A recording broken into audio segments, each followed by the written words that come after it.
ini akan selalu berbunga ketika yang di atas ini nanti habis layu, yang di sini akan tumbuh lagi di sini.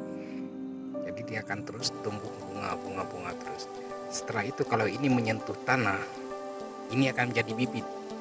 Nah, akan keluar akar dia di sini kalau ini menyentuh tanah. Ini kan bunga ini memang luar biasa. Kita juga nggak tahu anggrek apa di sini. Kayak gini nih, bakal bunga ini. Bakal tumbuh bunga. Kayak ini juga bakal tumbuh bunga di sini. Dan bunganya begini dia.